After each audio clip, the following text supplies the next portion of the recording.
Bonjour, est-ce que vous m'entendez? Oui, on vous entend, madame. Oui. Bonjour, madame. On vous entend.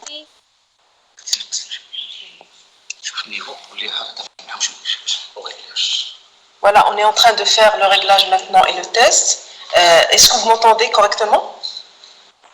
Oui, madame. Oui, madame. Oui, madame. Oui, Oui, madame.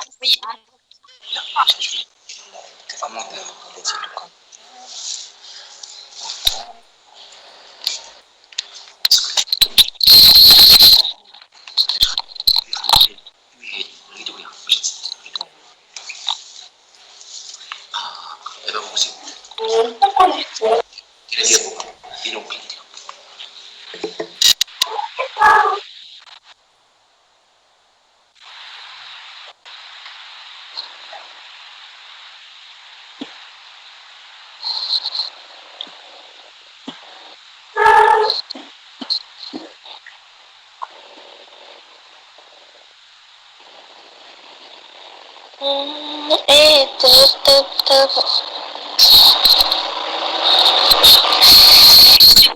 veuillez désactiver les micros. Bon micro. S'il vous plaît, veuillez désactiver les micros et ne les utilisez que lorsque vous aurez à intervenir ou à poser des questions. Merci.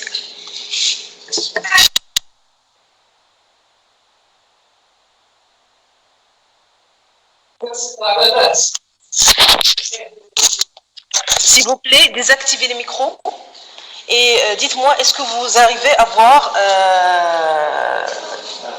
le diaporama et le tableau Oui, madame. Oui, madame. pour la discussion? Parfait, parfait. Donc, on est prêt pour commencer? Juste. Juste tiens. Madame. Oui. Bonjour.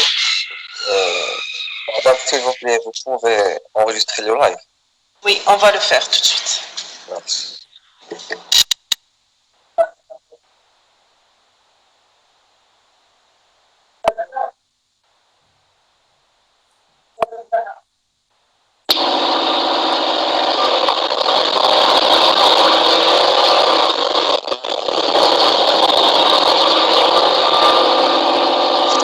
S'il vous plaît, désactivez les micros, s'il vous plaît. C'est un message pour tous les étudiants. Nous avons commencé l'enregistrement. Donc, pour la qualité de l'enregistrement et la qualité de la séance, s'il vous plaît, désactivez les micros.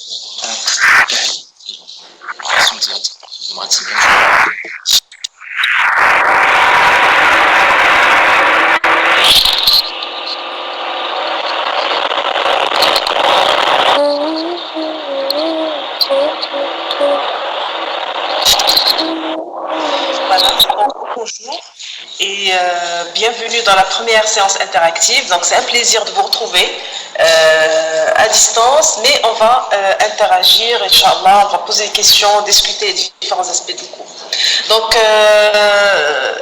on sait, vous avez vu, je suppose, les cours sonorisés que j'ai partagés avec vous, mais c'est la première fois, on va interagir directement.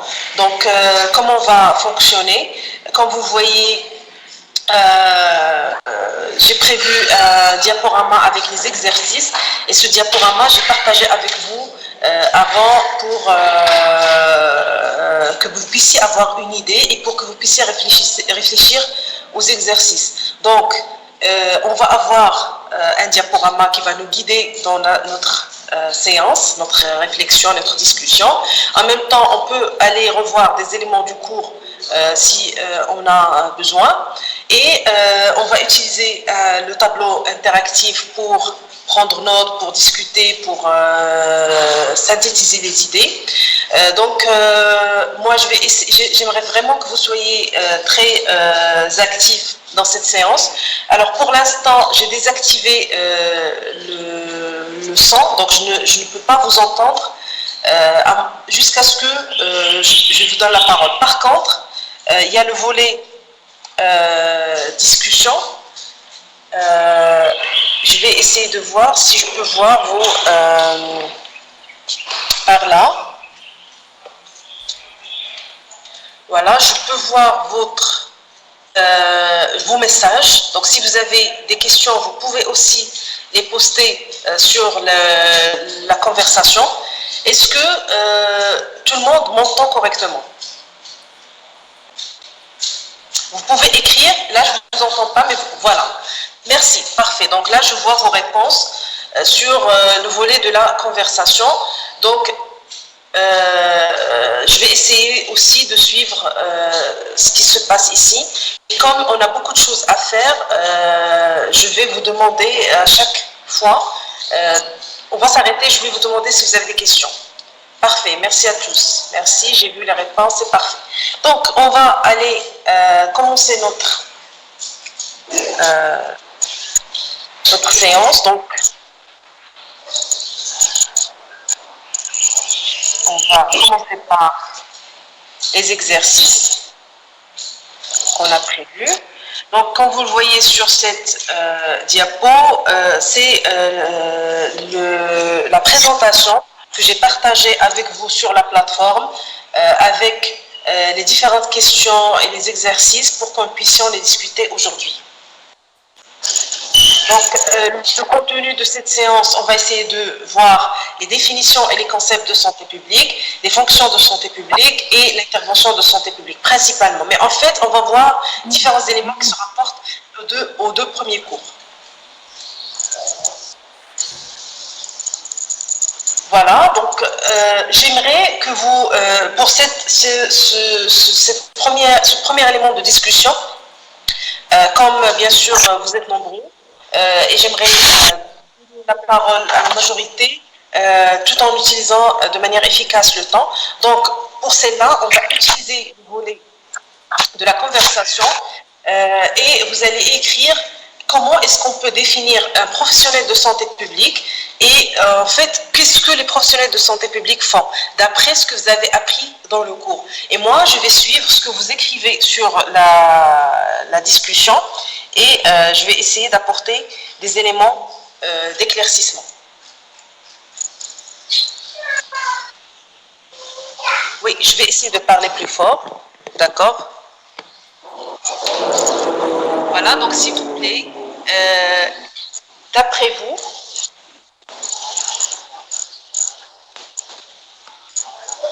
quelles sont les fonctions ou les activités des professionnels de santé publique? S'il vous plaît, mettez vos réponses sur le volet conversation. Alors, ils ont pour but de maintenir la santé des patients. Une petite question avant de continuer. Est-ce que vous voyez le volet conversation? Est-ce que vous arrivez à voir tous les messages que les autres étudiants postent? Parfait. Voilà, donc on va suivre ensemble et moi je vais essayer d'apporter des éléments de réponse. Voilà, donc s'il vous plaît, continuez avec les réponses sur la question. Quelles sont les fonctions? C'est une personne qui s'intéresse à améliorer, promouvoir et récupérer ou restaurer la santé de la population. Surveiller l'état de santé, ça c'est très important. On commence par une première activité, surveiller l'état de santé. Alors, s'il vous plaît, on ne parle pas d'un professionnel de santé, on parle d'un professionnel de santé publique. C'est-à-dire, quels sont les éléments spécifiques des activités de santé publique, parce qu'effectivement, professionnel de santé, il va y avoir plusieurs profils, vont avoir plusieurs activités en rapport avec les soins, donner des soins, faire un diagnostic, donner des traitements, faire une éducation pour le patient, etc. Donc il y a plein d'activités. Oui, promotion de la santé, surveillance de la santé. Donc, quand on pense à que font les professionnels de santé publique, non, s'il vous plaît, il ne faut pas promouvoir la maladie. C'est le contraire. On ne dit pas promouvoir la maladie, on dit promouvoir la santé et prévenir la maladie. D'accord?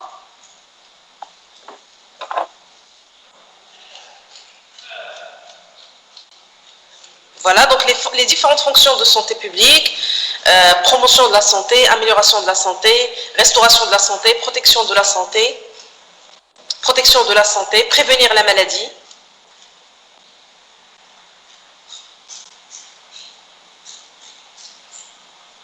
Très bien, donc on va continuer.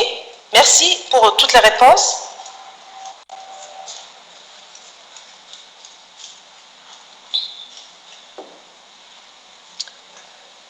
Et on va continuer avec... On va continuer avec des exemples que je voulais discuter avec vous et qui concernent l'action de santé publique. Donc, ce qu'on va faire, je vais vous montrer les différents exemples. Je voudrais que vous preniez 1 ou 2 minutes pour réfléchir et après, je vais donner la parole aux personnes qui ont envie de partager leur point de vue pour nous dire dans quelle mesure ces exemples relèvent ou non de la santé publique. Donc, vous voyez le premier exemple. C'est un signe qu'on trouve dans plein de, principalement les lieux publics comme les restaurants, les gares, des administrations, des sociétés. On trouve ce signe.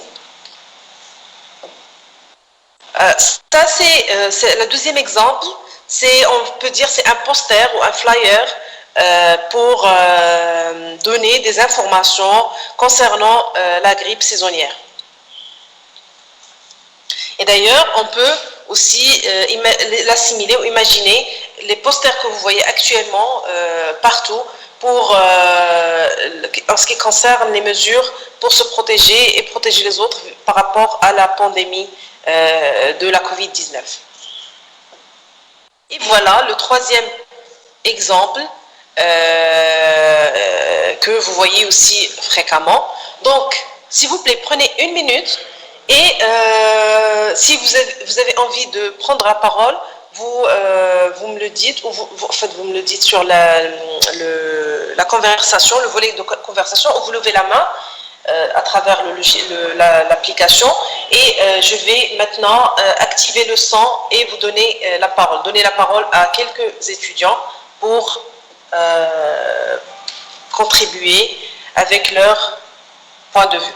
Donc, je pense que vous avez retenu, de toute façon, vous avez la présentation aussi, donc je pense que vous avez retenu les exemples. On va passer sur Teams. Comme ça, je vais essayer de repérer les personnes qui ont envie de parler.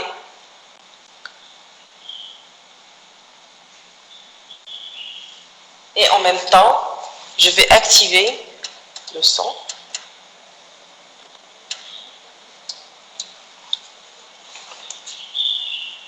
Oui, qui voudrait nous parler du premier exemple?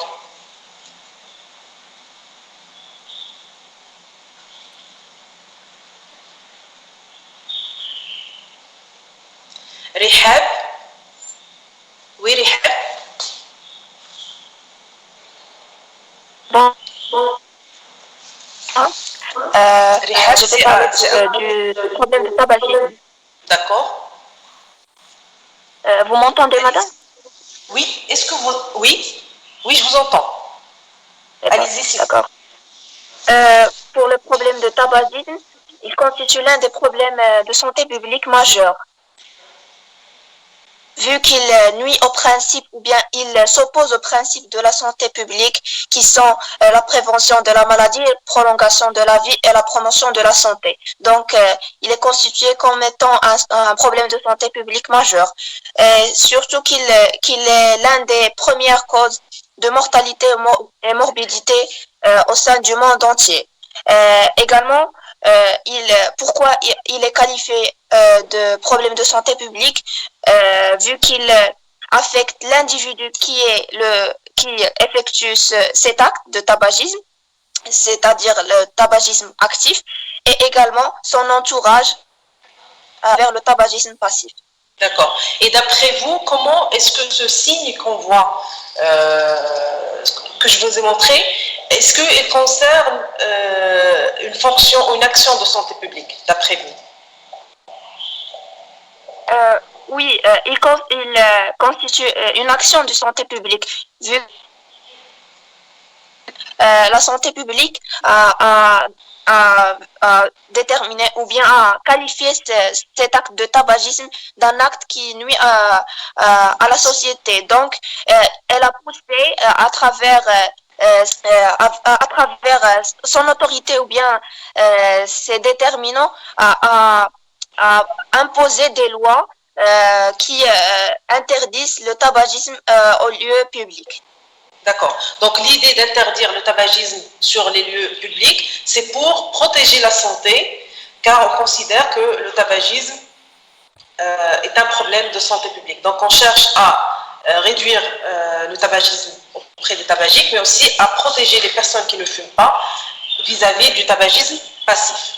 Donc je pense que tout le monde a compris l'idée de l'EHEB et bien sûr si vous avez des questions, n'hésitez pas à les poser.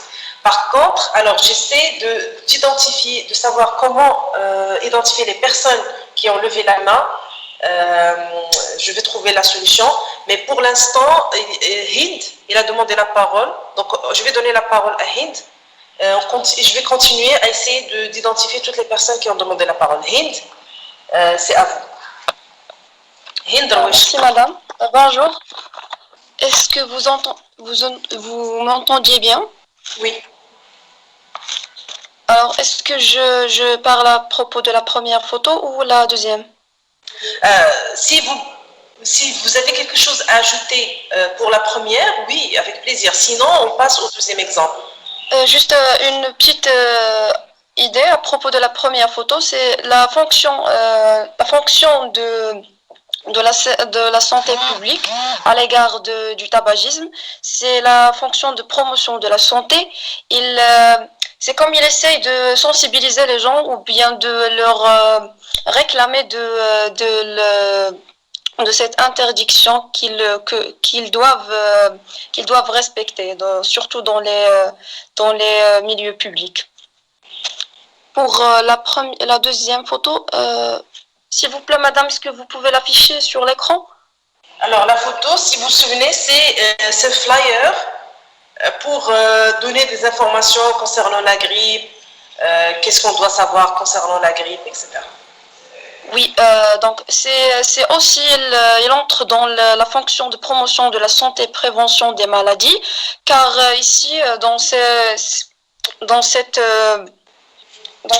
image, on voit que la santé publique essaye comment dirais-je, essaye de montrer aux gens, bien de clarifier aux gens les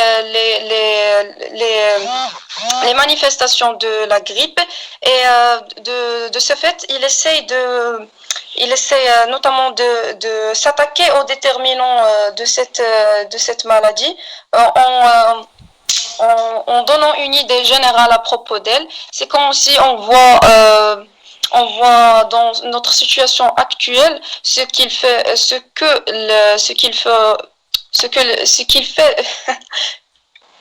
je m'excuse, ce qu'ils font à l'égard de la pandémie Covid-19. Il essaie d'attacher des images dans la rue, dans les réseaux sociaux pour que la population soit consciente de ce problème majeur et pour qu'il soit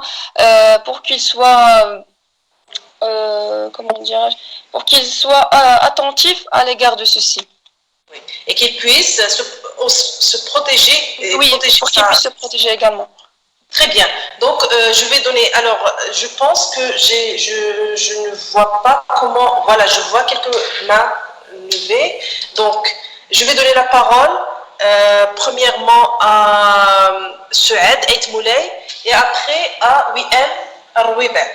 Et s'il y a d'autres personnes auxquelles je n'ai pas donné la parole, merci de le mettre sur le volet conversation. Parce que pour l'instant, vu la page que je vois devant moi, je n'arrive pas à voir toutes les mains levées. Donc, Sued Ait Moulay et après Wiem Arwiba. Et si d'autres personnes ont demandé la parole, s'il vous plaît, alors, vous pouvez regarder dans la partie participant. Alors, la partie participant. Je vais essayer de retrouver ça. Merci Mounia Je vais essayer de trouver ça. Alors, c'est à Suède. La parole est à Suède. Bonjour madame. Madame, concernant le premier exemple, il représente le signe d'interdiction de fumer qu'on peut trouver partout dans les lieux publics et surtout dans les lieux fermés. Et madame, même au niveau des paquets de cigarettes, on trouve des expressions qui avertissent de fumer. Par exemple, on peut trouver des expressions fumer-tu, fumer nuit gravement à votre santé et à celle de votre entourage. Ce sont des expressions qu'on peut trouver même au niveau des paquets de cigarettes. Madame, en fait, le tabagisme est un facteur de risque et aussi un déterminant comportemental qui menace non pas seulement la santé du fumeur, mais aussi la santé de son entourage. Elle menace aussi la santé des gens qui l'entourent. Et c'est là où se voit le rôle primordial des professionnels de la santé en faisant, par exemple, des campagnes de sensibilisation. Oui, tout à fait. Donc, aussi, vous allez dans le même sens que le fait d'interdire de fumer dans les lieux publics, c'est une action de santé publique pour promouvoir la santé et prévenir les maladies qui sont liées au tabagisme. Merci beaucoup. Alors, oui, M. Bonjour madame. Je veux parler un petit peu à propos du troisième exemple concernant le poster qui vise à familiariser les gens à propos des symptômes de la grippe. En fait, ce poster vise à la fonction de santé publique, à savoir la prévention de la maladie.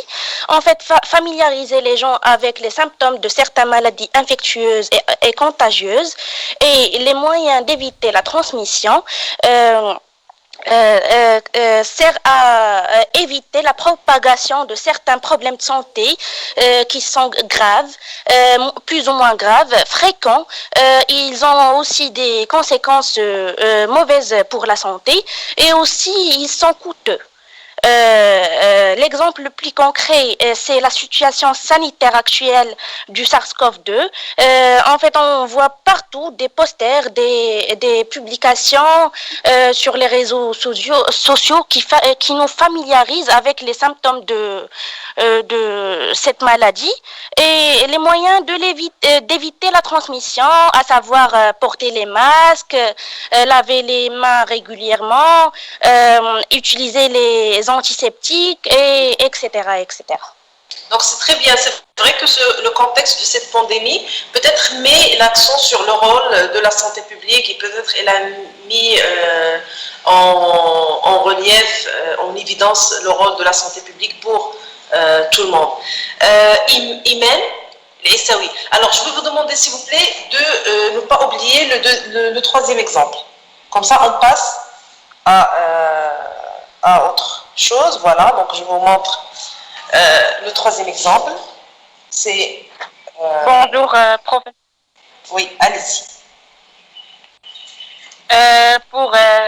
Je vais commencer d'abord pour le deuxième poster, pour la grippe. Je pense que la grippe, c'est un problème de santé publique plusieurs personnes chaque année sont atteintes de la grippe. Et plusieurs personnes sont mortes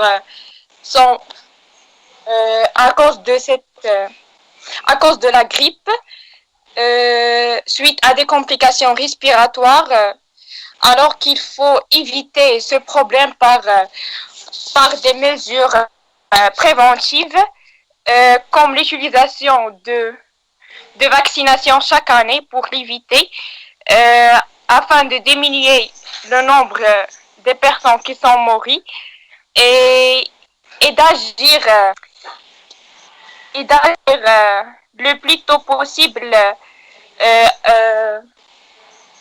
comment on dirait-je? Pour traiter. Oui, pour traiter. C'est pour ça, dans ce poster, on vu les symptômes on voit les symptômes Voilà. Donc, on éduque la population par rapport aux symptômes pour qu'ils puissent aller consulter s'ils ressentent quelque chose. Oui, oui, madame.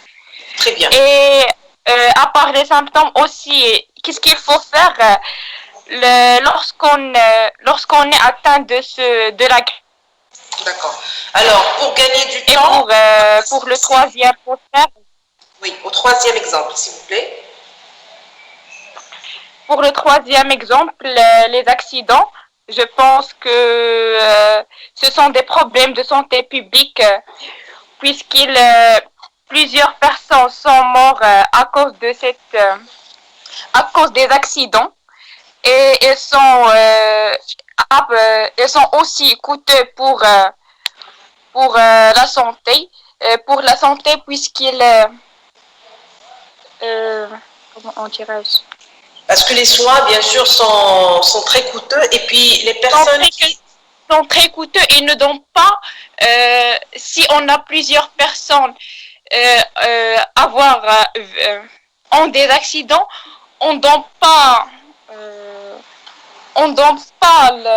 les soins à des personnes qui sont qui ont des cancers, qui ont des maladies transmissibles. Oui. Imen, c'est une très bonne réflexion parce que si on a des ressources qui sont limitées et si on a beaucoup d'accidents de la voie publique qu'on peut prévenir, cela va consommer beaucoup de ressources qui auraient dû être utilisées pour des personnes qui ont des maladies, on va dire, qui sont moins évitables par rapport aux accidents, c'est-à-dire, comme vous avez dit, les cancers ou les maladies chroniques ou autres. Donc, très très bonne réflexion. Une dernière intervention sur cette partie-là, et toutes les personnes qui ont demandé la parole, moi, maintenant je peux voir toute la liste des personnes qui ont demandé la parole, donc je vais bien sûr leur demander de patienter et de contribuer pour les prochaines questions. Une dernière intervention pour Soukaina Bouassi. Oui, madame, est-ce que vous m'entendez? Oui. Alors là, je vais parler sur la troisième illustration. Alors, on a déjà vu dans un cours précédent, avec vous, madame, les problèmes de santé dans le monde, que les accidents de la route causent à peu près de 3500 décès par jour. Alors, ce qui est énorme à cause du non-respect du code de la route. Et ce panneau qu'on a ici nous informe de ne pas dépasser 60 km/h. Donc, il est destiné pour assurer la sécurité des gens et leur santé, bien sûr. Et c'est ça le rôle de la santé publique, qui a comme objectif de garantir la santé de la population. Exactement. Merci beaucoup, Soukaina. Et en fait, moi, je voudrais insister sur un élément. Pourquoi j'ai présenté spécifiquement cet exemple. Donc, effectivement, pour celui-là de la grippe, par exemple, pour celui-là de la grippe, c'est évident, c'est un poster qui vise à éduquer les gens, donc on les informe, on les éduque par rapport à une maladie. Mais quand on voit celui-là qui nous interdit de fumer sur les lieux publics, ou l'autre qui limite la vitesse sur la route, on peut se dire, mais c'est quoi la relation entre ces deux? Ce sont des lois. Ce sont des lois qui sont mises en place. On se dit, c'est quoi la relation avec la santé publique? En fait, comme vous l'avez très bien exprimé, la relation est très étroite parce qu'on vise ici des problèmes de santé publique et on vise à lutter contre ces problèmes à travers des lois. Comme le premier exemple, en interdisant le tabac sur les lieux publics, on vise à éviter le tabagisme passif et aussi, peut-être avec le temps, à convaincre les gens qui fument à arrêter de fumer. Et lorsqu'on limite la vitesse, bien sûr, on vise à éviter les accidents. Donc c'est très bien, merci pour vos interventions et on va continuer. Alors, ça, c'est une question qui me tient vraiment à cœur.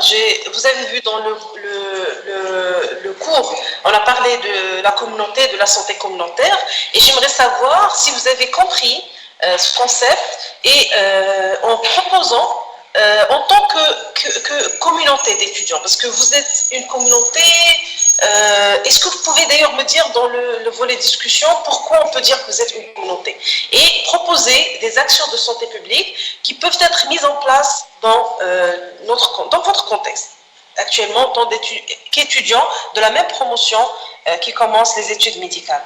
Donc, je vais vous demander d'aller sur le volet, et je vais le faire moi aussi pour voir vos idées, je vais aller sur le volet discussion. Donc, je pense par rapport à cette question, le plus simple, c'est de le voir dans le volet discussion, conversation, voilà.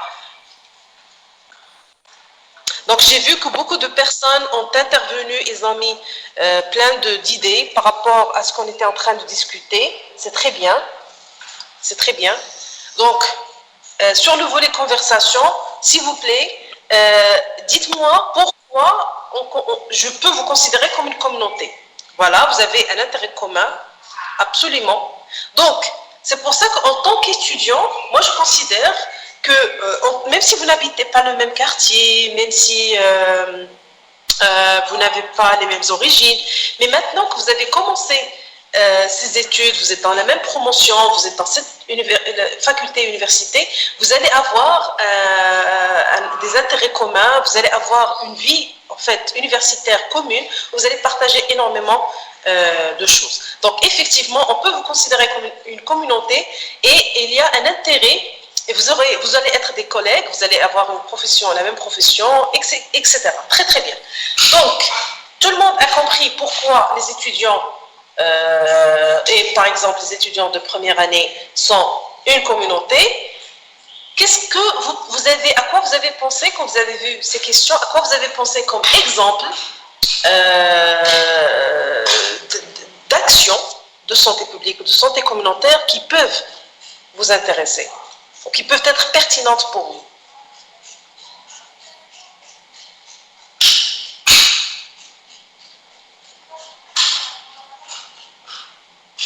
Allez-y, j'attends vos réponses. Peut-être il y a un petit décalage, mais c'est pas grave. Faire des vaccins, donc peut-être faire une campagne, une action pour vacciner les gens par rapport aux problèmes les plus importants.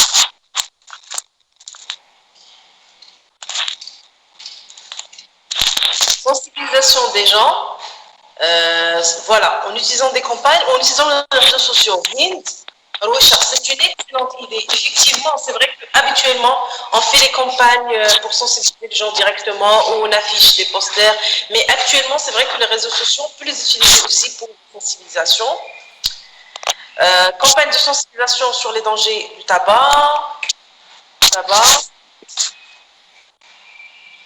Soukaina, oui, Soukaina, allez-y, vous pouvez prendre la parole. Bonjour madame. Oui, allez-y. Je vois que l'exemple le plus significatif, c'est l'adaptation de systèmes d'études à distance, surtout dans cette situation sanitaire, malgré qu'elle a pas mal de conséquences. Mais tout ça, c'est dans le but de nous protéger contre le Covid-19, parce que c'est mieux de protéger que de tomber dans des conséquences graves, et qu'à ce moment, on n'a pas encore les solutions pour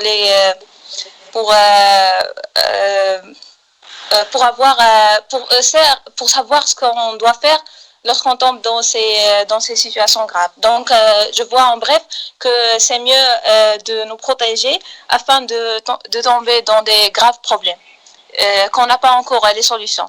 Alors, je vois que c'est ça ce qu'a fait la santé publique dans ce cas, comme étant des étudiants de la première année et dans cette situation exceptionnelle cette année. Ah, très bien, c'est une très très bonne réflexion de votre part. Donc, effectivement, vous considérez le fait que l'enseignement à distance est instauré, bien sûr, dans notre établissement, mais dans plein d'autres établissements, et même, il y a des fois une alternance entre enseignement à distance, enseignement présentiel, etc. Mais tout ça, c'est pour réduire le contact entre les gens. Donc, c'est une mesure de réduction des risques de contamination. Donc, effectivement, ça, c'est une action, on peut dire, c'est une action de santé publique. Sur ce à quoi je voudrais attirer votre attention, c'est la notion de santé communautaire. quelle est la particularité de la santé communautaire? Parce que dans la santé publique, comme ce que vous voyez, ce que vous avez dit ici, vraiment, c'est une décision nationale pour réduire le contact entre les gens, de faire le travail à distance, faire les études à distance, réduire en fait les regroupements au maximum. Chaque fois qu'on peut réduire les regroupements, on va le faire. Donc ça, c'est, on va dire, une action de santé publique et pas une action de santé communautaire. C'est quoi une action de santé communautaire? C'est quoi la particularité? Alors, je vais voir le volet conversation, s'il y a des idées.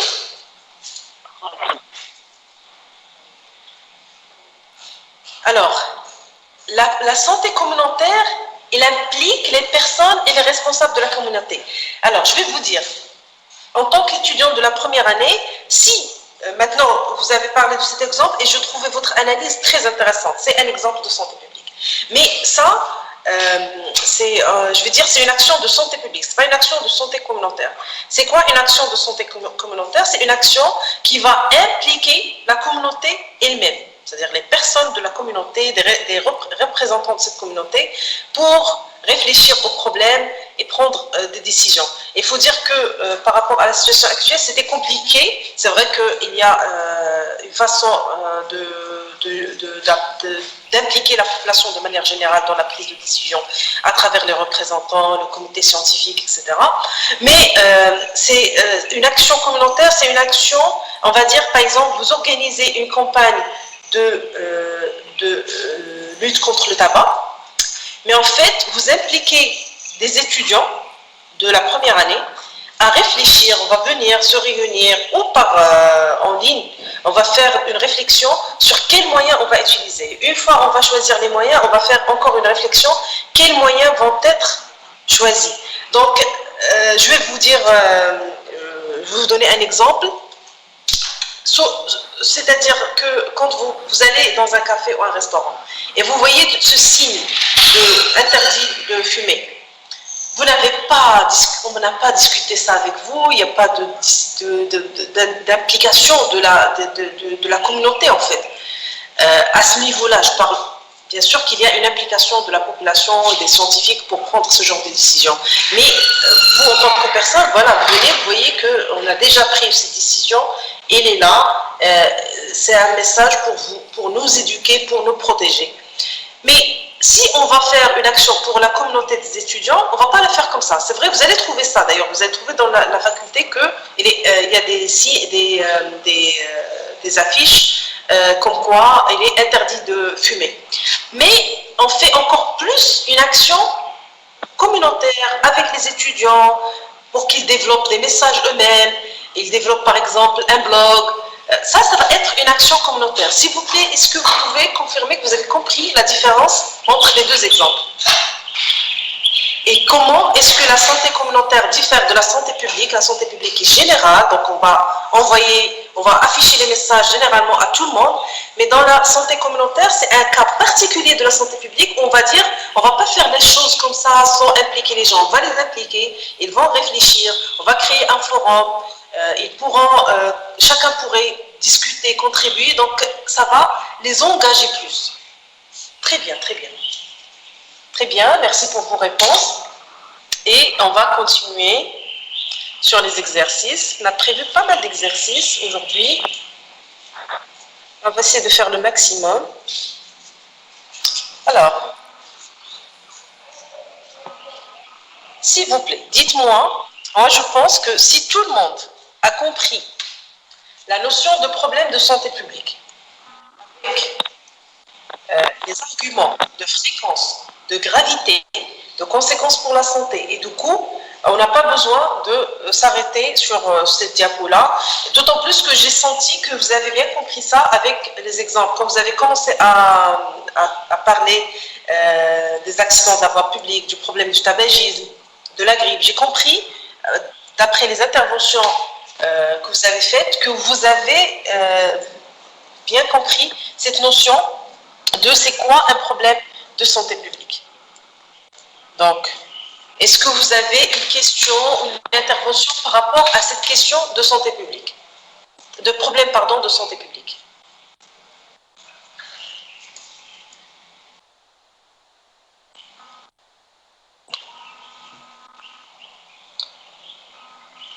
Le coût, c'est directement lié aux moyens. Effectivement, ils sont liés. Vous parlez du coût pour la santé publique. La santé publique est plus générale, effectivement. Donc, la santé publique va viser toute la population. Quand on dit qu'il est interdit du fumer, c'est toute la population. Mais la santé, c'est général, c'est plus général. Et la communauté va s'intéresser à des communautés spécifiques. En fonction de chaque communauté, on va essayer de penser à des solutions pour ces communautés qui peuvent avoir les mêmes objectifs. Par exemple, lutter contre le tabagisme. On peut faire différentes actions auprès de la communauté des étudiants que, par exemple, auprès de la communauté des lycéens. On peut faire d'autres interventions auprès de la communauté des travailleurs, par exemple, dans une société donnée, qui ont un environnement particulier, qui ont une routine particulière, etc. Alors, on revient à la question de problèmes de santé publique.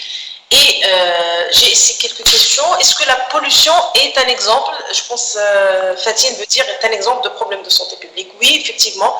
Alors, parce que du moment que c'est un problème préoccupant, parce que il va toucher, les conséquences vont toucher énormément de gens. Donc, imaginez la pollution à l'échelle mondiale. Ça a des conséquences sur la santé d'énormément de gens. Donc, c'est un problème de santé publique. La fréquence, est-ce qu'on peut considérer, par exemple, un problème de santé, même s'il a une faible fréquence? Effectivement, est-ce que vous connaissez l'exemple d'un problème de santé publique qui n'est pas fréquent, mais qui quand même constitue un problème de santé publique? Une maladie qui n'est pas fréquente dans notre pays, mais qui constitue un problème de santé. Le VIH, c'est un très bon exemple. Le VIH, c'est une maladie qui, pour l'instant, n'est pas très fréquente. C'est pas fréquent comme le cancer, ou comme la tuberculose, ou comme le diabète, ou comme l'hypertension artérielle. Le VIH n'est pas très fréquent en termes de chiffres, mais c'est un grand problème de santé publique parce qu'il est très menaçant. Bien sûr, on a peur, si on ne fait rien, que le VIH devient encore plus fréquent et pose encore plus de problèmes. Pourquoi? C'est une maladie qui a des coûts importants pour la prise en charge et des conséquences importantes pour la santé des individus si rien n'est fait, des conséquences importantes. Donc, c'est un très bon exemple. Donc, je vois que beaucoup d'étudiants parlent de plein de problèmes. Donc, c'est vrai qu'on peut s'arrêter sur différents problèmes et les discuter. Par exemple, je vais prendre l'exemple de la dépression. Afef, il dit que parmi les problèmes courants aux hôpitaux marocains, c'est la corruption. Ça, c'est pas un problème. Est-ce qu'on peut dire que ça, c'est un problème de santé publique? Essayez de vous concentrer sur les problèmes de santé publique à ce niveau-là. Donc, la croissance démographique dans la tendance démographique. Je voudrais m'arrêter avec vous sur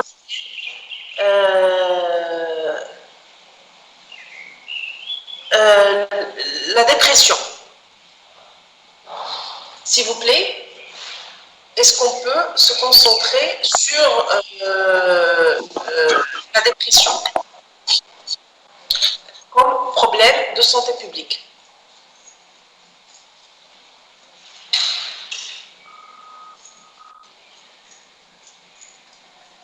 La dépression, donc, d'après vous, pourquoi on peut considérer que la dépression est un problème de santé publique?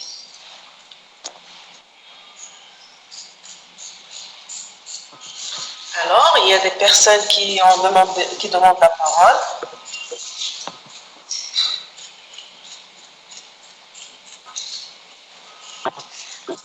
Mouhidine.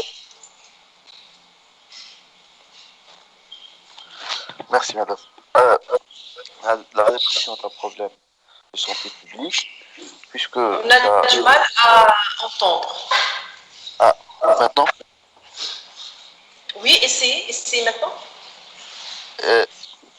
Madame, je pense que la dépression est un problème de santé publique, puisque ça peut mener dans les cas les plus échéants, les cas les plus graves, au suicide et peut-être à la nuisance des personnes qui sont proches de la personne qui est atteinte de dépression.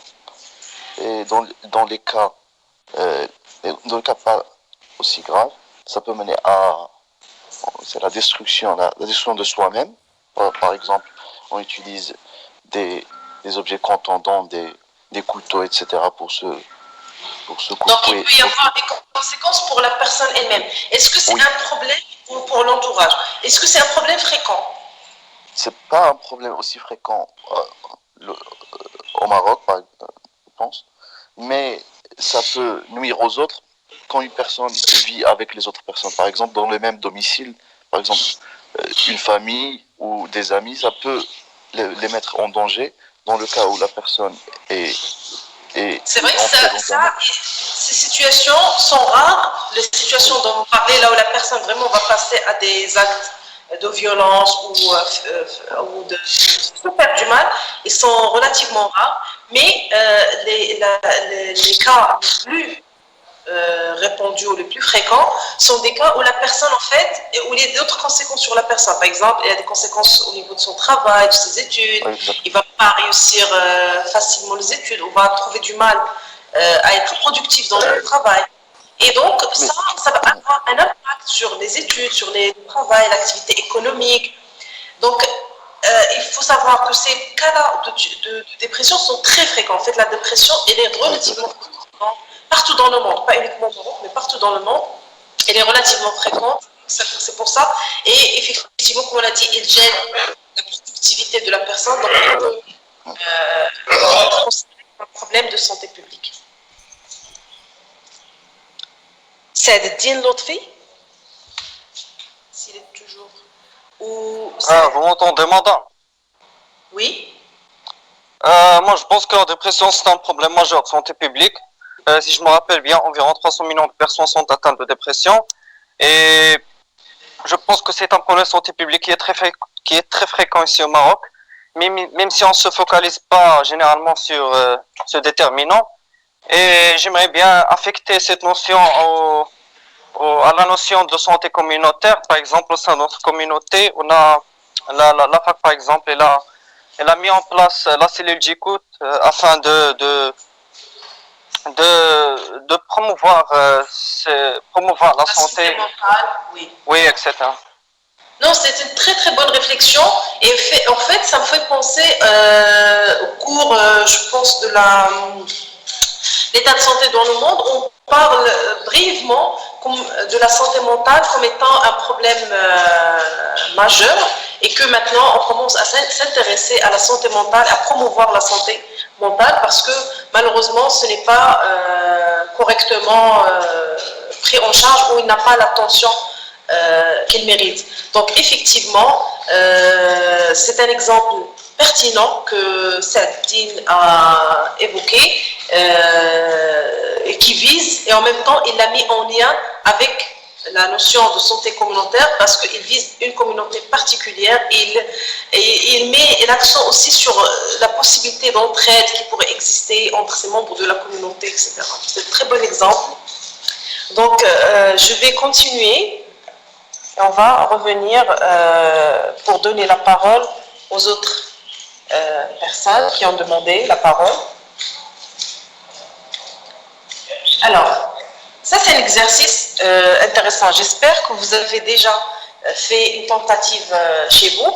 Donc l'idée de cet exercice c'est donc bien sûr on a vu les déterminants de la santé. Et là, on va se focaliser sur les déterminants du surpoids. Donc, j'ai choisi le surpoids parce que, quand même, c'est une situation que beaucoup d'entre nous connaissent. On n'a pas besoin de beaucoup de connaissances médicales pour discuter le surpoids. Donc, je vous avais demandé d'identifier les déterminants du surpoids, d'essayer d'organiser les déterminants en différentes catégories et d'essayer de réfléchir quelles sont les relations entre les déterminants et les catégories. Et en fait, pour nous aider à faire cela, on va utiliser ce Canva. C'est du modèle écologique qu'on a vu dans le cours, où on a différentes catégories. On peut dire que voilà, ces boîtes-là, ils représentent différentes catégories de déterminants. Et en fait, ces catégories de déterminants vont conditionner, en fonction de la réponse de l'individu, de chaque individu, le fait, dans cette situation particulière, de passer d'un état de santé à T0, à un moment donné, vers un état de santé après, c'est dans ce cas particulier de passer d'une situation où la personne a un poids normal vers la situation où il va développer le surpoids. Donc, si vous avez préparé quelque chose, je veux donner la parole aux personnes. Donc, s'il vous plaît, si vous voulez prendre la parole pour cet exercice, vous gardez la main levée. Je vais essayer de donner la parole aux personnes qui attendaient sur la file d'attente. Voilà, mais sinon, vous pouvez prendre la parole pour l'exercice suivant, comme vous voulez.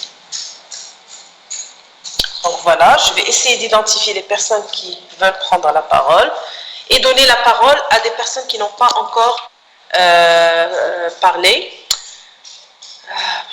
Alors, on va commencer par Mohamed Amin. Est-ce que vous m'entendez, madame? Oui. Allez-y. Alors, je vais parler sur les déterminants du surpoids. À mon avis, c'est la nourriture qui la malnourriture. C'est toujours une cause qui est principale du surpoids. Donc peut-être avec aussi, Amin, on va s'intéresser au problème de l'alimentation et donc vous proposez comme déterminant la malbouffe ou une alimentation déséquilibrée comme déterminant. Pour laisser la chance aux autres aussi de parler, je vais vous demander, Mohamed Amin, où est-ce que vous pouvez mettre la malbouffe? Vous allez mettre dans quelle catégorie de déterminant? Je vais mettre l'accent sur la nourriture. Oui. Et on va la mettre dans quelle catégorie de déterminants? Parce qu'on a les catégories qu'on a, on a les déterminants biologiques, les déterminants comportementaux, les déterminants environnementaux, et enfin on a les déterminants liés au système de soins. Peut-être des déterminants biologiques. Pour ce qui est de l'alimentation, on va voir ensemble pourquoi on va la mettre dans les déterminants comportementaux. Et on va voir ensemble pourquoi. Moi, je vais donner maintenant la parole à Taha. Taha Mrakchi. Bonjour. Oui, bonjour. La malbouffe, elle peut être intégrée dans les déterminants comportementaux parce que c'est relatif aux habitudes de vie quotidiennes de l'individu. Parmi les déterminants comportementaux qu'on peut également citer, l'absence d'activité physique, qui peut être également... Oui, Taha, il parle toujours des déterminants comportementaux et il insiste sur l'activité physique, oui. Oui. Nous avons également quelques déterminants socio-culturels parce que, par exemple, moi j'ai souvent entendu ma mère ou bien l'une de mes tantes me dire qu'il faut être grassouillé, il ne faut pas être maigre, c'est pas bien. C'est mal vu dans la société, c'est comme une sorte de tabou. J'ai souvent entendu ça dans mon entourage. Culturellement, on apprécie on apprécie être un peu potelé et oui, bien. C'est un signe de bonne santé. Le fait d'être un peu grassouillé est un signe de bonne santé. Très bien. Merci beaucoup, Tara, et merci d'avoir partagé cet exemple qui est très répandu dans notre culture, mais actuellement qui est, je pense, en train de changer, mais on verra bien. Et vous allez bien voir avec les patients ce que vous allez dans le futur avoir comme expérience. Rihab Belfouzi. Oui, madame. Bonjour, madame. On peut parler d'autres types de déterminants. Oui, madame. Je vais parler des déterminants biologiques, qui est rare, mais il existe. Et que des personnes sont prédisposées génétiquement à la prise de poids. Donc, c'est la génétique. naturellement, oui, oui, exactement. Génétiquement, ils sont prédisposés. Du coup, leur organisation, c'est-à-dire leur corps est préalablement structuré à être à avoir le surpoids. Donc, je suis en train de mettre quelques notes ici.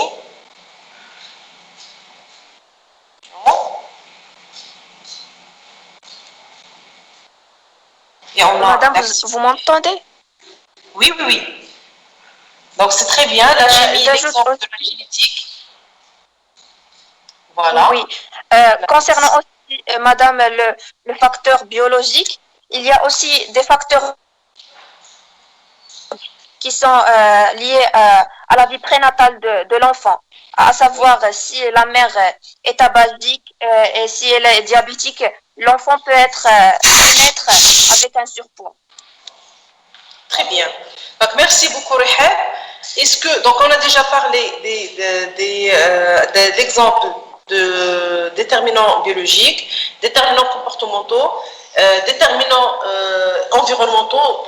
Tara a parlé de l'environnement culturel, socio-culturel. Est-ce qu'il y a d'autres déterminants environnementaux?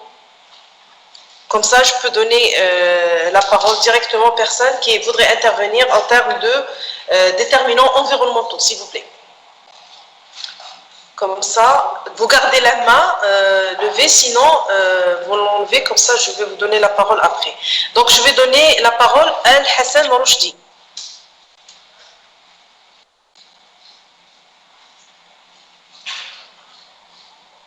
Al-Hassan Rochdi, si vous êtes toujours...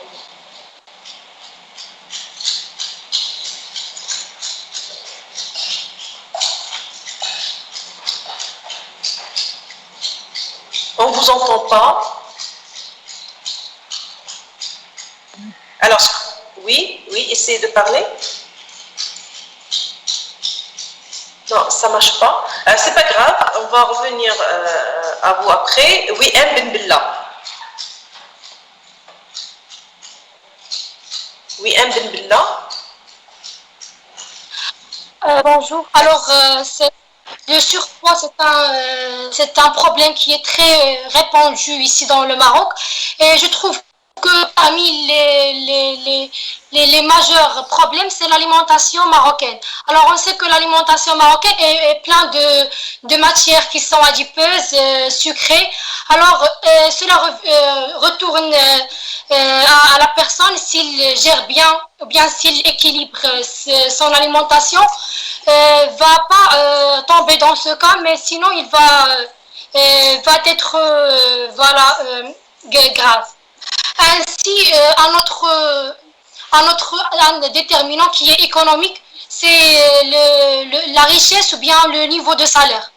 La personne qui est dans un état qui est bon, alors il profite ou bien il exploite l'argent dans la nourriture, l'alimentation, il ne sait pas ce qu'il mange, des choses qui sont sucrées, adipeux, alors il va tomber dans le cas de surpoids. Merci beaucoup, Ian. Alors, juste une petite précision. C'est vrai que l'aliment, on peut dire que la cuisine marocaine ou nos plats en général, ils ont pas mal de sucre, des matières grasses, mais je voudrais attirer votre attention que notre régime, c'est-à-dire notre régime traditionnel, c'est un régime méditerranéen et qui est connu comme étant parmi les régimes les plus adaptés pour l'organisme humain, parce qu'il comporte beaucoup de légumes, beaucoup de fruits, etc. Donc, vous voyez l'alimentation traditionnelle, c'est-à-dire le tagine avec les légumes, les salades, etc. Donc, il ne faut pas oublier que nous pouvons, dans notre régime, avec l'huile d'olive, voilà, il a une particularité d'utilisation aussi de l'huile d'olive. Donc, c'est un régime qui est très, très bien pour l'organisme humain. Donc, ça, c'est un élément pour vous à explorer dans le futur. Imen Tarjani. Est-ce que vous avez quelque chose à ajouter par rapport avec ces déterminants avant de continuer?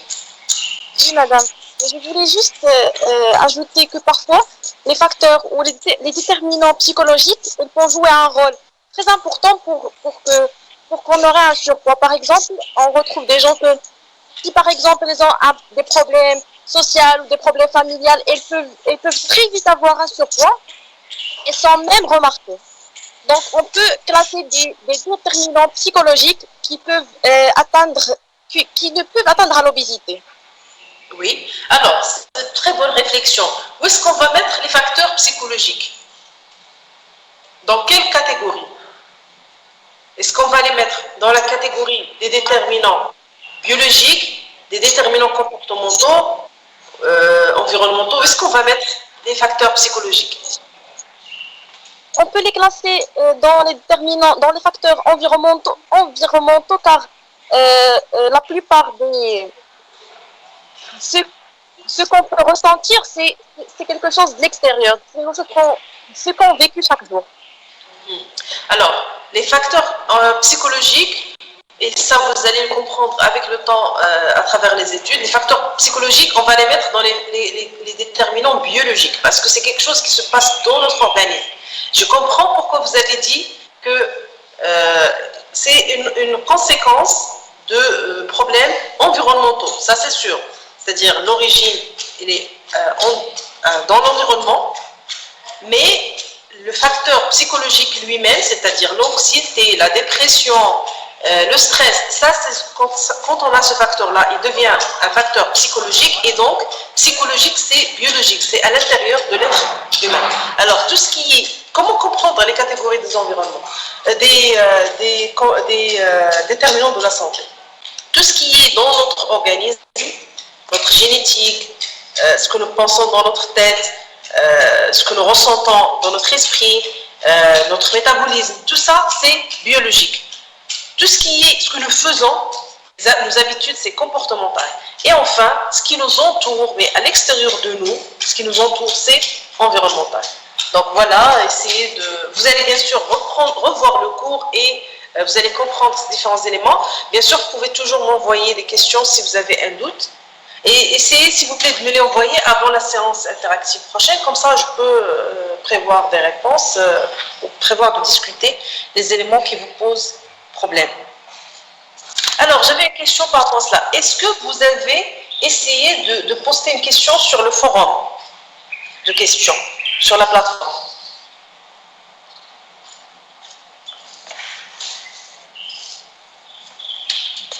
Je voudrais savoir si ça fonctionne correctement.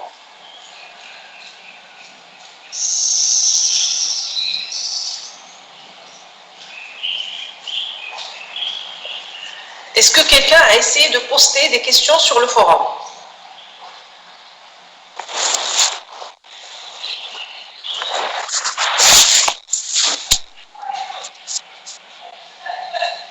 Soukaina Ebemni. C'est quoi la question? Oui, Soukaina. Madame, s'il vous plaît, j'ai une question.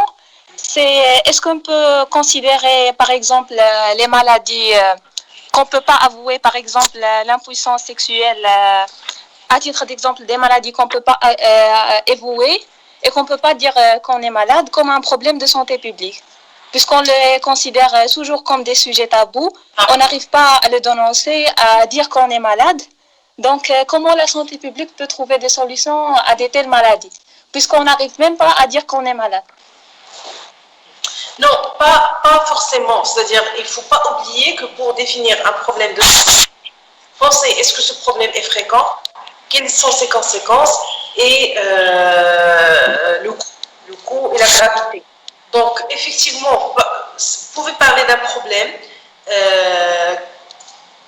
qui est tabou. Et il y en a d'ailleurs plein. Il va constituer un problème de santé publique s'il correspond à ces problèmes-là, à ces définitions, ces critères.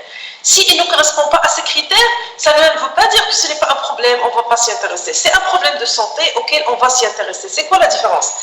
quand on va faire face à un problème de santé, on va s'y intéresser en tant que médecin, c'est-à-dire les médecins, la communauté des médecins vont s'intéresser aux problèmes de santé, comme par exemple l'impuissance sexuelle, et vont se dire quelles sont les personnes chez qui ce problème est important. On va essayer d'aller, quand je vois une personne qui pourrait avoir ce problème, je vais, même s'il ne m'en parle pas, moi je vais lui poser des questions, je vais essayer de la mettre à l'aise pour qu'elle m'en parle, je vais essayer de dépister ce problème, est-ce qu'il existe, pour aider les personnes à temps. Donc ça, c'est un premier élément. Le deuxième élément, je vais essayer peut-être d'éduquer les professionnels de soins pour qu'ils en parlent, etc. On parle avec les patients et les pistes et les traitent. Donc ça, c'est un problème de santé et je veux le traiter. Mais bien sûr, s'il a des proportions importantes, une fréquence importante, etc., il faut considérer comme un problème de santé publique. Tout dépend de la fréquence, la gravité, les conséquences pour les personnes, etc. Est-ce que ça répond à votre question? Ça veut dire s'il est fréquent, oui. S'il est fréquent, à ce moment, on s'intéresse à lui et on essaie de trouver des solutions. S'il est fréquent. Attendez. On s'intéresse comme professionnel de santé ou comme médecin, on s'intéresse à tous les problèmes de santé. C'est pour ça que j'essaie de dire, tous les problèmes de santé, on s'y intéresse, on doit trouver des solutions, faire de la recherche, trouver des solutions, proposer des solutions aux patients. Mais la notion de problème de santé publique, ça veut dire que c'est un problème qui nécessite une action à l'échelle de la population.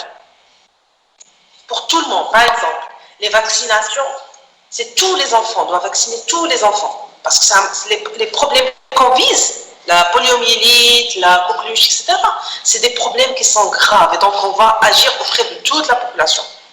Le tabagisme, c'est un problème qui va toucher énormément de gens. Comme vous avez vu dans les statistiques qu'on a présentées, près de une personne sur 3, au moins dans la population masculine, et un homme sur 3 fume. Donc c'est vraiment très fréquent. Donc il faut agir dessus. Il y a d'autres problèmes comme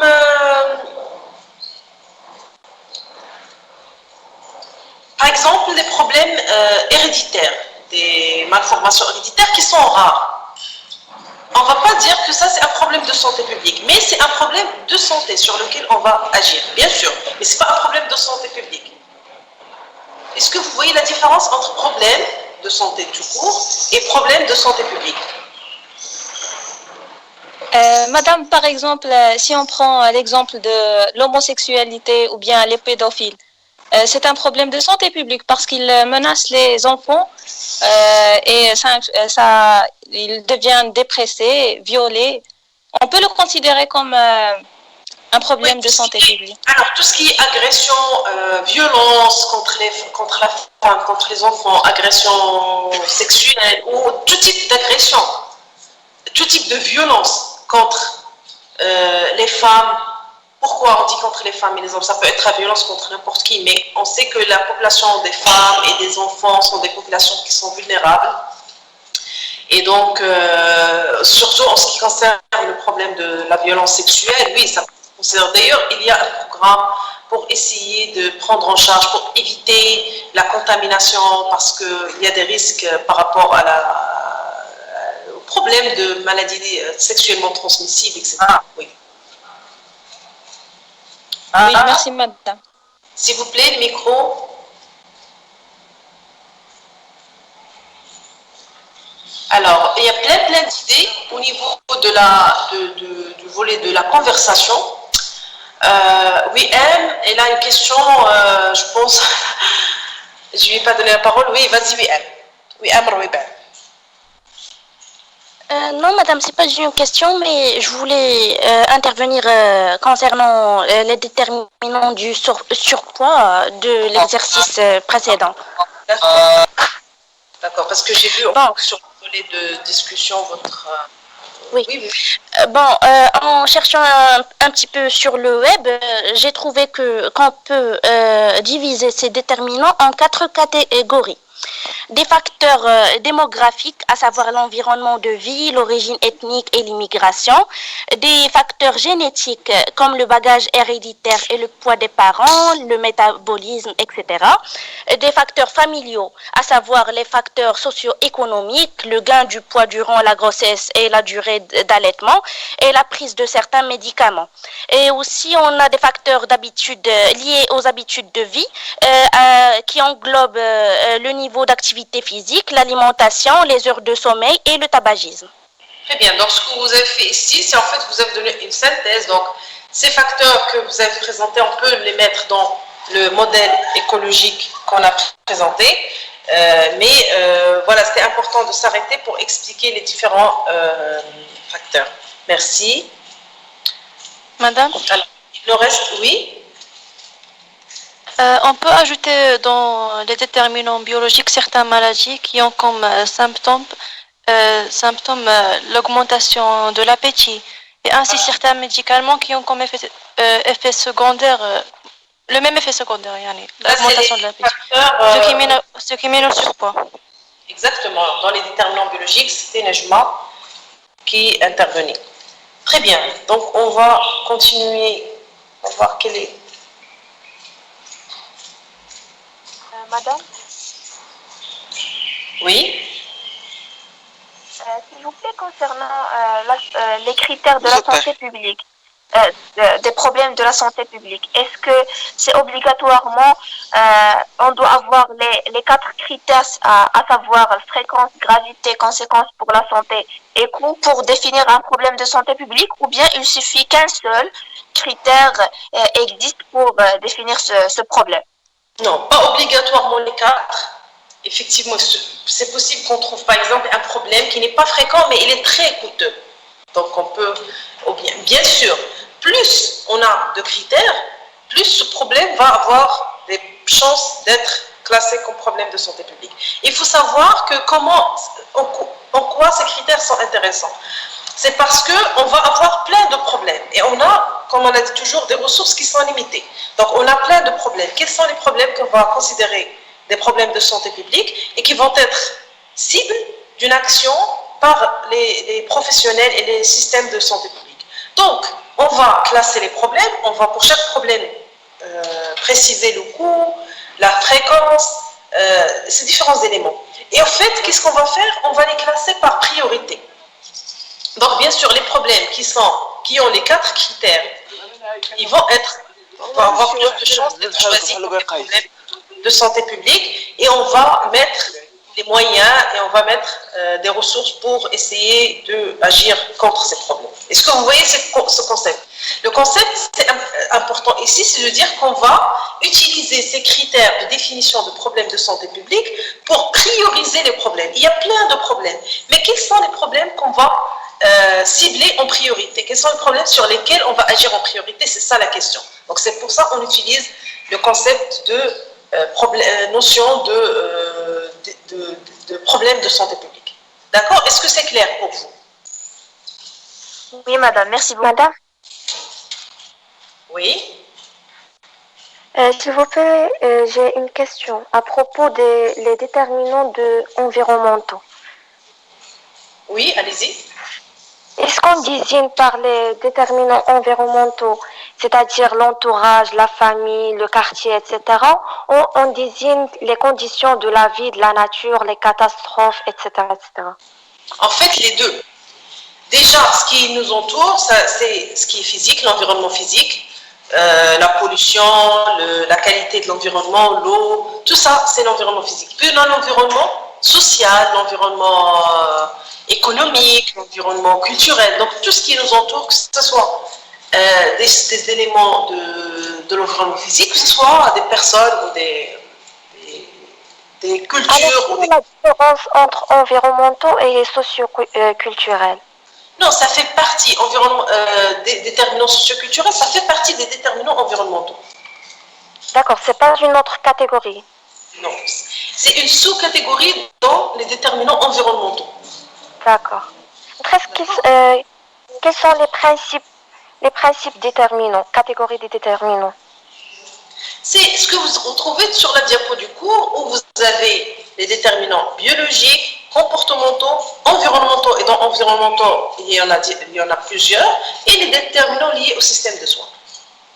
D'accord. Donc revenez au cours, à la diapo, vous avez les principaux déterminants. Alors, il y a des questions, c'est très très bien, moi j'apprécie l'interaction. Ce qu'on va faire, c'est pour les questions que vous avez, mettez-les s'il vous plaît sur le forum de questions, sur la plateforme, comme ça, je vais les voir, je vais soit répondre directement, soit si c'est des questions qui nécessitent une discussion, ici, je vais les programmer pour la séance interactive prochaine, Inch'Allah. Comme ça nous permet de gagner énormément le temps et optimiser les séances avec vous qu'on fait ici.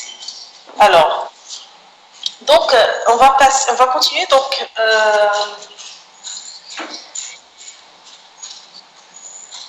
on a encore plein de choses à voir ensemble.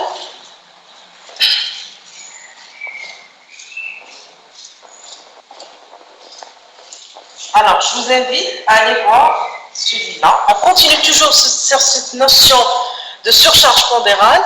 Et cet exercice, je pense, il va nous permettre de bien fixer les idées par rapport aux problèmes de santé publique, déterminants, etc. Donc, je pense qu'on va terminer avec cet exercice. Et le reste, on peut le faire la prochaine fois, sans aucun problème. Alors, quelles sont les questions que je vous pose à travers cet exercice? Premièrement, quand on parle de la surcharge pondérale, c'est-à-dire un excès de poids, un surpoids, ça rejoint le même exemple. Est-ce qu'il s'agit d'un problème de santé et pourquoi? Allez-y, dites-moi, est-ce que vous pensez qu'il s'agit d'un problème de santé et pourquoi?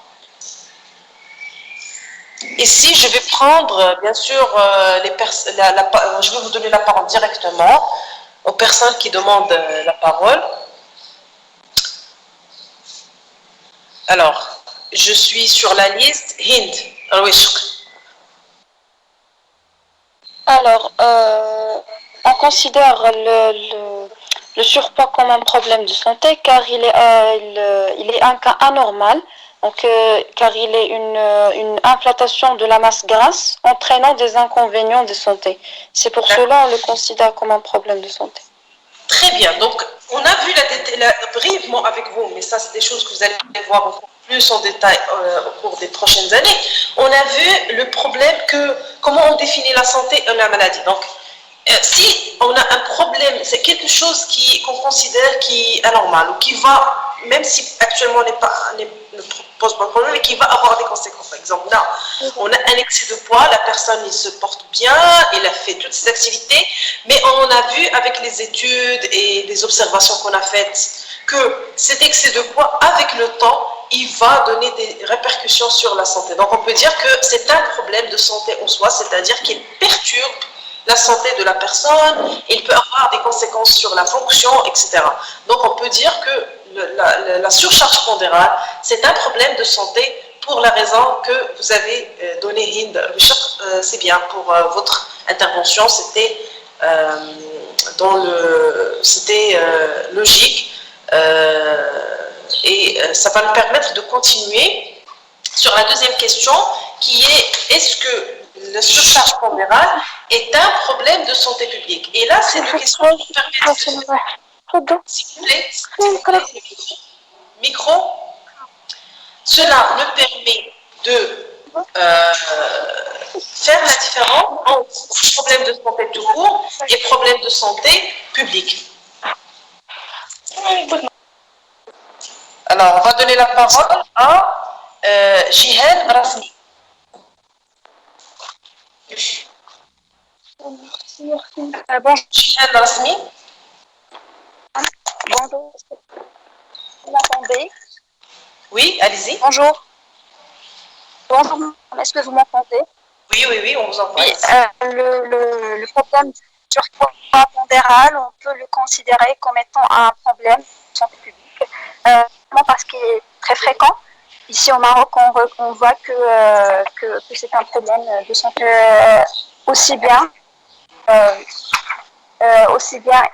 il représente, il intervient il peut être la cause de certaines maladies, dont les maladies cardiovasculaires et autres maladies. Donc, il peut être responsable de plusieurs conséquences et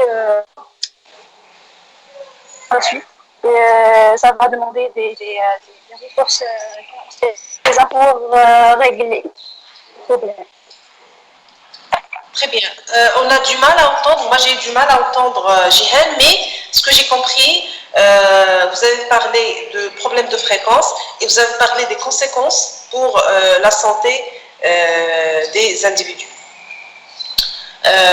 Effectivement, on peut aussi parler des problèmes de coût. Donc, si ce problème va avoir des conséquences sur la santé, bien sûr, il va falloir utiliser des soins, des médicaments, des chirurgies, etc. pour résoudre ces problèmes de soins. Et bien sûr, il peut avoir une gravité, pas tout de suite. Le problème de surcharge pondérale n'est pas grave en soi, mais en matière de conséquences. Donc, on va continuer avec les questions suivantes. Les déterminants du surpoids, on les a discutés en utilisant le modèle écologique, celui que je vous ai montré ici, celui-là. D'accord? Maintenant, j'aimerais que rapidement, on discute les déterminants de la surcharge pondérale au surpoids en utilisant le modèle intégré. Si vous vous souvenez au niveau du cours, alors je dois l'avoir ici.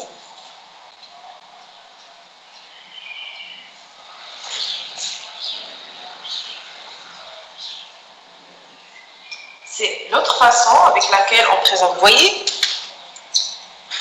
ça c'est plus un modèle intégré. Comme vous voyez, on met l'être humain au milieu, avec tout autour, sous forme de couche, on met déjà l'être humain, comme je dis, au milieu, mes habitudes et ma façon de vie, mon style de vie autour. Après, je mets le réseau socio et communautaire, incluant la famille, et puis je mets l'environnement général. Donc, j'ai aussi ressenti à travers vos interventions que vous avez compris l'idée de ces différents déterminants, et c'est aussi ce que une de vos collègues a déjà présenté. Donc, s'il vous plaît, comment est-ce que vous comprenez les déterminants de la santé publique en utilisant ce modèle?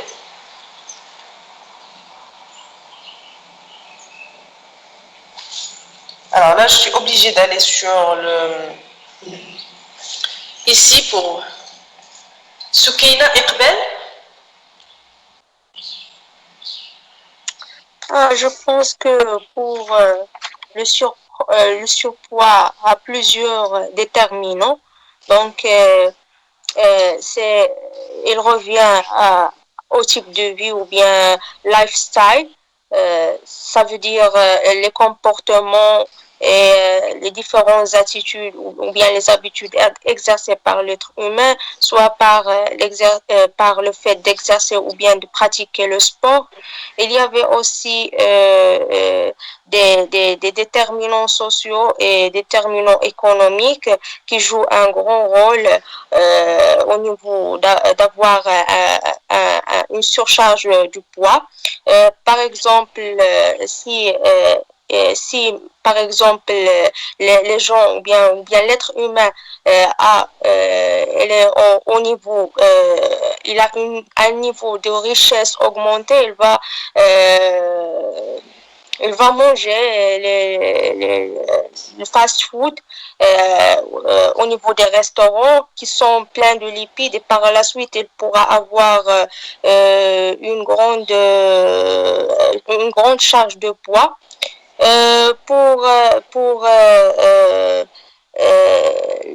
les déterminants qui sont moraux, ils jouent un grand rôle au niveau de la santé de l'être humain et surtout au niveau du poids de l'être humain.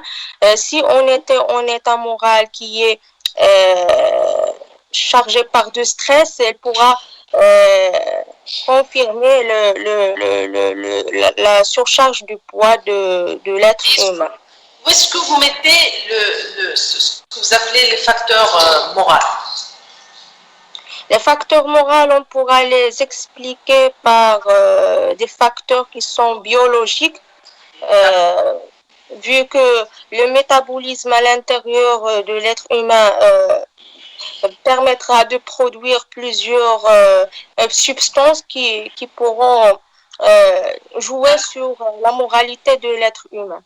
C'est-à-dire que ce sont des facteurs biologiques et dans le modèle intégré ici, on va les mettre au centre.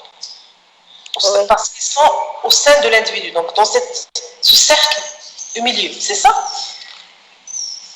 Oui. Alors que ce que vous avez décrit comme, donc il y a la biologie ici, au centre, il y a les habitudes de vie, c'est-à-dire, vous avez parlé d'un déterminant aussi important, c'est le niveau de revenu, c'est-à-dire la personne s'il a un revenu élevé, donc ça c'est beaucoup plus, ici on parle de... On pourra l'intégrer au niveau de living and working conditions. Où ça? Au niveau du travail. Au niveau du travail et des conditions. Exactement. Donc c'est cette couche-là où on a les conditions de travail, le revenu, etc.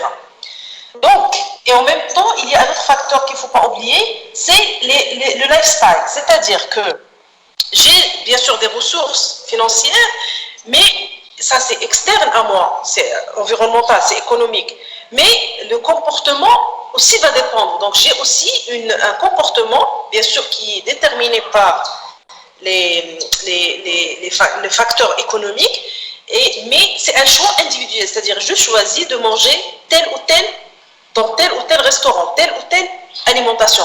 Et ça, en fait, ce qu'on va discuter aujourd'hui, c'est cette relation entre les déterminants. C'est-à-dire que le facteur économique va avoir un impact sur mon état mental, déjà. Donc, est-ce que je me sens à l'aise ou je me sens stressée? Donc ça, c'est un premier élément. Deuxième élément, le facteur économique, il va avoir un impact sur mes habitudes. Parce que je dispose, par exemple, d'un revenu donné, je vais avoir des habitudes en fonction de ce revenu. Donc, il y a une interrelation entre les différents déterminants. Et ça, c'est très important à considérer. Pourquoi? Parce que cela rend notre action complexe. Parce que les déterminants, ils sont là déjà. Et en plus, ils vont avoir des interrelations et des interactions entre eux. Donc, il faut prendre ça en considération. Très bien. Donc, oui. Est-ce qu'on peut dire dans ce modèle, les déterminants sont classés selon leur importance? Non, c'est pas question d'importance. C'est question de logique. C'est-à-dire, en considérant les individus, parce que les individus, c'est la base de notre... Enfin, les individus et les populations. La question, elle est très pertinente. C'est-à-dire, les déterminants biologiques vont m'affecter beaucoup plus. Mais c'est pas vrai. C'est-à-dire, je peux être en très bonne santé, bien portant, j'ai aucun problème sur le plan biologique. Mes comportements, je peux être quelqu'un qui peut avoir des comportements positifs pour la santé, etc.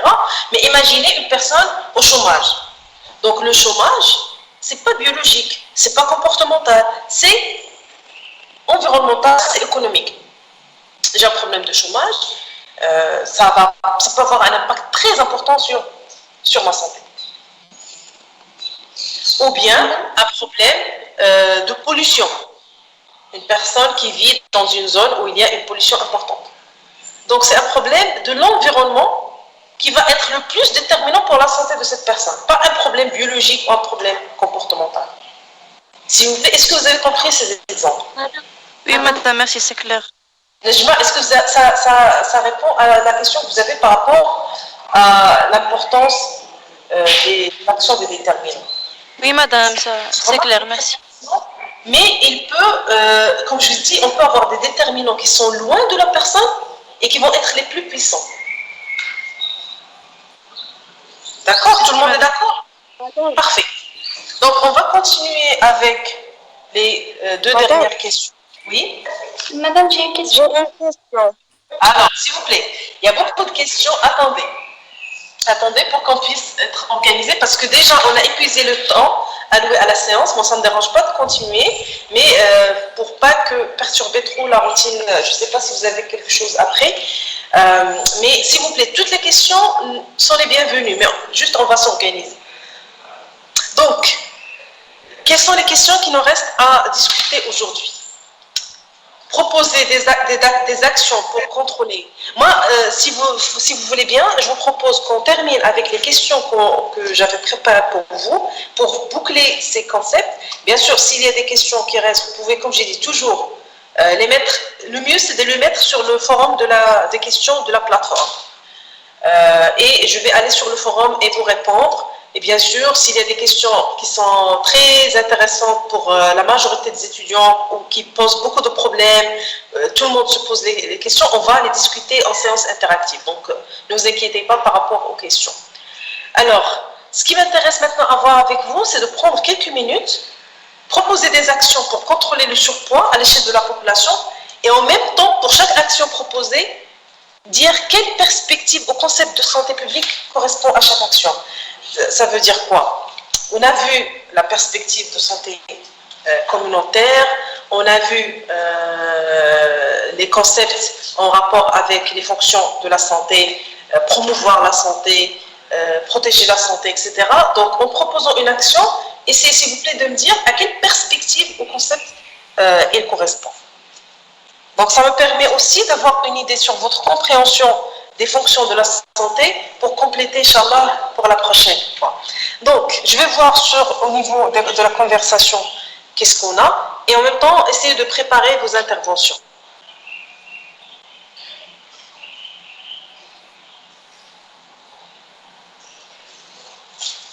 C'est vrai que c'est dommage, il y a plein d'interventions qu'on n'arrive pas à lire sur le volet de la conversation. C'est pour ça que je vous demanderai aussi d'utiliser